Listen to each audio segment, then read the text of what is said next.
Hey, and welcome to your reading. I just want to say thank you so much for being here. It means so much to me. Um, I'm relatively new to sharing my tarot readings, and I'm just trying to figure out how best to do it. And so I just really appreciate you being there for the process.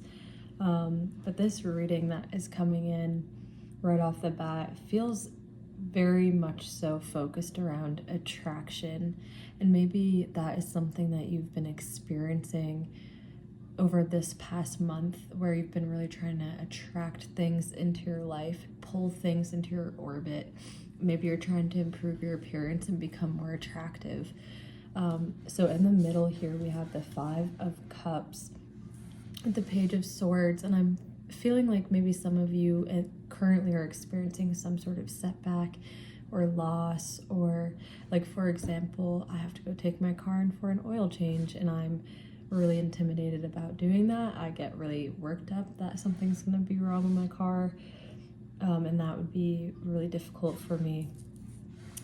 But you have the Page of Swords with this, and that is moving through this energy in a noble energy. So choosing to be fair, choosing to, even though you're experiencing something difficult, choosing to uphold your moral integrity during this time, and still choosing to be kind to others or doing the right thing, going about things in the right way.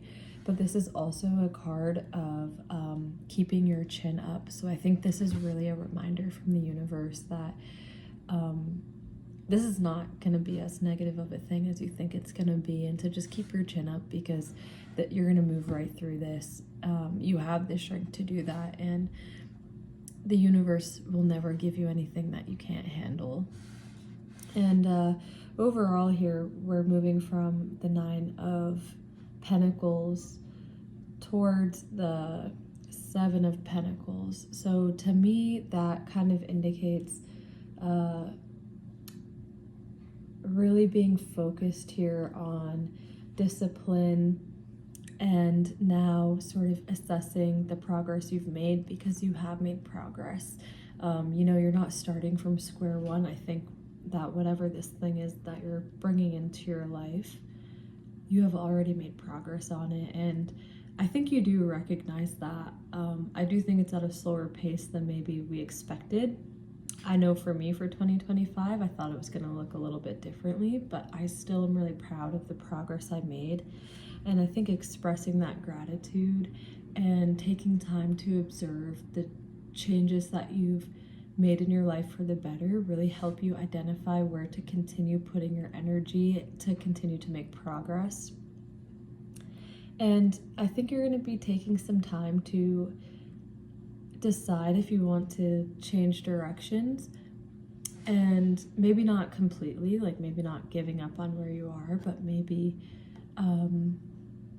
you've gotten yourself to this point and now you're sort of making a decision of which path to follow and which thing in your life you want to put a lot of energy. We're definitely moving from a Two of Wands energy, so moving out into the world has been really important to you. I think you've begun to put yourself out into the world. I know I have. Being in front of a camera is pretty out of my comfort zone, but I am staying disciplined with it. I'm trying to be consistent, and I'm doing it truly out of passion and out of a place of gratitude.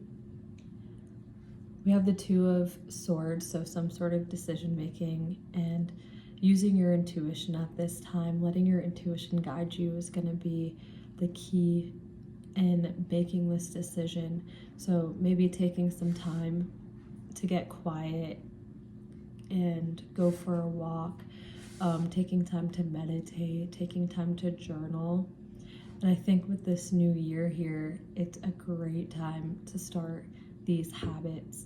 And an approach that I like to have is, I view it as adding to my life rather than taking away. So you can kind of keep the lifestyle you have and then add the things that you want to add. So maybe, I'm scrolling more than I would like to, and I would like to read more.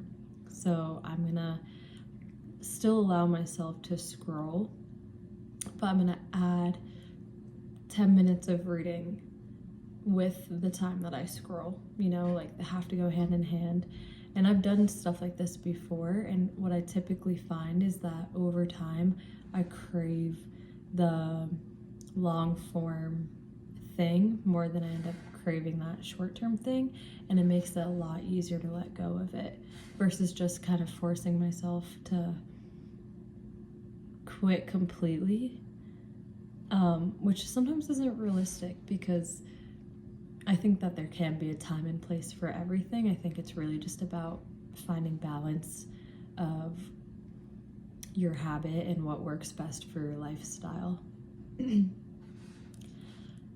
definitely are being given some sort of opportunity, or you're looking to bring in a financial opportunity. You have a lot of Pentacles energy, which is telling me that you're really focusing on money at this time, or career. You're really trying to get your earth energy lined up at this time, your foundation lined up, and maybe you're really trying to change your career, or you're trying to change how much money is flowing into your life. And again, I think good ways of doing this is through attraction, through visualization, through saying out loud what you want. The universe doesn't know unless you ask for it, truly. You may be thinking it, but you have to put the action into showing the universe what you want.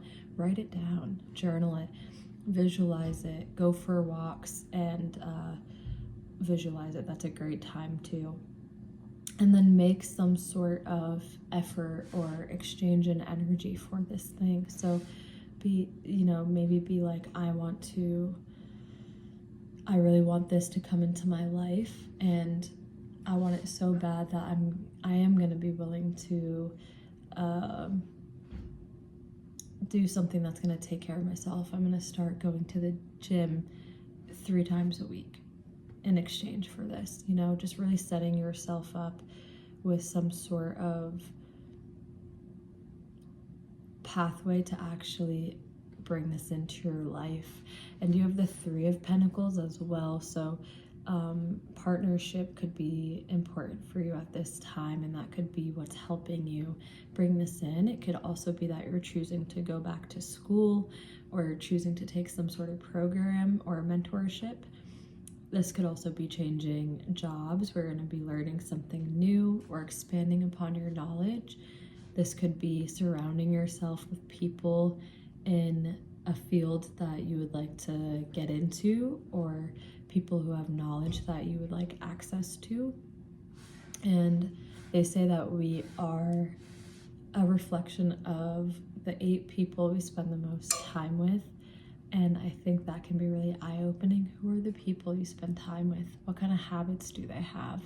What kind of habits do you wish to have? And try to find those people, which I know is easier said than done. It can be very challenging to meet people, but I think trying to put yourself out there is really the key.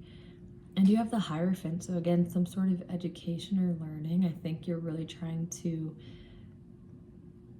elevate your vibration at this time. It feels like a big vibrational change. And sometimes with that vibrational change, we get sort of tying up of loose ends. Maybe that's where some of this loss is coming from, or this anxiety, or maybe you've been feeling sick, having a cold, some sort of ascension symptoms. And I think sometimes the universe just kind of tries to show you where else you need to be looking at and tying up those loose ends, because that's what kind of completes the whole picture and allows you to elevate. But I think also knowing that this is something that you can handle is key, and also knowing that you are a powerful manifester and you can bring into your life and into your world anything that you put your mind to. That is a special gift and skill that you have, and you can do that through journaling. You can do that through meditation. Again, I just think visualizing at this time and really trying to show the universe and your spirit guides what it is that you want is going to help give them a clearer image of how to guide you and how to help you. And it'll also help you direct your energy. And again, I kind of feel like you're getting this sensation that you would like to be focusing more of your energy on just one thing, on actually finishing one thing. I know for me, I'm someone who likes to put my hands in a lot of pots to kind of experiment, keep things fresh. And I think I am finally at that point where I would like to really devote myself to one thing and see how far I can take it and see what I can produce if I put a lot of energy into it, right? Because the things you're creating in a short term with just a little bit of energy are so incredible and beautiful, and people really connect with that art. And imagine if you were able to put that energy into something that took a year to build or longer, you know, and you have to do that through sustainable steps. It can't just be this like all in energy all at once, but learning how to kind of live with it every single day and do a little bit every single day is gonna bring really transformative results. And where you're ending up here is in a very attractive position. We have the Lovers with the Six of Cups, so definitely some sort of attraction energy, and again, maybe knowledge, goodwill is going to be coming in for you, something worth celebrating. Maybe a gift is going to come in for you because you're attracting that in at this time. You're very, very magnetic. You are going to change your life, I think, in this year, in this 2026. You are going to change your life in the ways that you have been wishing to in years past. And you are starting in a very strong position of building your foundation and building your wealth, and overall, I think, building your health so that way you can also enjoy your wealth and your mental health. I just really feel like you're going to be aligning yourself at this time, and that's what's going to be bringing these things in for you. You're going to be aligning your body, and you're going to be putting your mind in a good place, and you're going to be putting your spirit in a good place, and that is the key. And this has overall been a great reading. I do today want to pull an oracle card. I have the Matt Hughes Oracle deck, just one of my favorite decks. He also has a tarot card deck that I would really like. And we have the Raven, and I've been seeing this image probably the last 3 days or so. Black birds. You may be just seeing birds in general. Maybe you've been seeing ravens or just seeing the word raven, but this is a message for you. So let's go ahead and see what message the Raven would like to give to us today. So number 53. Humans underestimate ravens. They are cunning and intelligent creatures who use tools to get what they want. It's no wonder most mythology refers to them as psychopomps. A psychopomp is a guide who leads the deceased to their resting place. Ravens have been heralds of the dying for as long as civilization can recall. If a raven has come to you today, it's time to get crafty. Use your intelligence to make a vital shift happen. Use your intelligence to make a vital shift happen. Honor those who live in memory. Set up an altar and pay respect to the dead. It's time to get crafty with this situation. Honor your ancestors. I definitely feel ancestor energy here guiding you closely. And again, just so much about intelligence. I think you really are trying to improve your skill set in some way that's going to be bringing in this transformation and this magnetic attraction energy of money and wealth and material success. And I just really wish the best for you. And I thank you so, so much for being here. If you want to subscribe or like my video or comment, it'd be cool to connect with you. It's just awesome. I really like doing this, and I'm so grateful again. So thank you so much.